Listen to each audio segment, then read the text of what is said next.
নমস্কার বন্ধুরা, এখন চলছে আমের সময়। গরমকাল মানেই আমের সময়, আমের সিজন।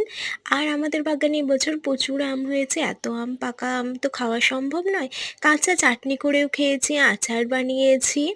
এবার তাই ভাবলাম পাকা আম দিয়ে আমসত্ত্ব বানানো যাক। আম দই, আমের শরবত, পোড়া আমের শরবত, আমের কেক সব কিছুই বানানো হয়েছে। এবার একটু আমসত্ত্ব বানিয়ে রেখে যাতে সারা বছর বাড়িতে আমের অভাব না হয়। আমসত্ত্ব শুধুও খেতে ভালো লাগে, আবার চাটনি করেও খাওয়া যাবে। সারা বছর বাড়িতে স্টকে বোতলের মধ্যে আমসত্ত্ব যোগান থাকবে, আমের অভাব হবে না। একটু তাই আমের পাল্পগুলোকে বের করে নিয়ে জাল দিয়ে নিচ্ছি, যাতে আমের রসটা একটু কমে যায়। জলের যে ভাবটা থাকে যাতে অনেক দিন ধরে সংরক্ষণ থাকে।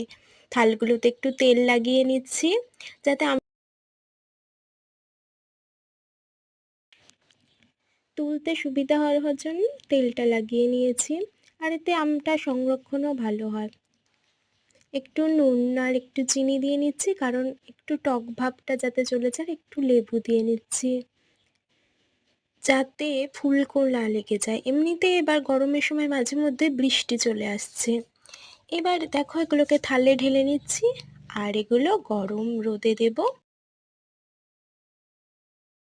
রোদে দেওয়ার পর আমসত্ত্বগুলো সুন্দরভাবে তুলে নিব। আম দিয়ে প্রচুর কবিতার মধ্যে একটা কবিতা মনে পড়ছে, ঝরে পড়ে আম বৈশাখী ঝড়ে, ঝড়েতেই আম ঝরে, ঝরে পড়ে কাঁচা আম পাকা আম সব আম পড়ে, বৈশাখী ঝড়েতে ধূপধাপ ঝরে, আম ঝরে পড়ে। দেখো, আমার আমসত্ত্বগুলো থাল থেকে কি সুন্দরভাবে উঠে যাচ্ছে। এই উঠাতে ভীষণ মজা লাগে ছোটবেলা থেকে। এবার এগুলোকে রোল রোল মতো বানিয়ে নেব। দোকানে কি সুন্দর দেখো চারকোনা থাকে, কিন্তু আমি রোল রোল শেপে তুলে রেখেছি। এই রোলগুলোকে একের ওপর এক সাজিয়ে নিলে চারকোনা শেপটা চলে আসবে।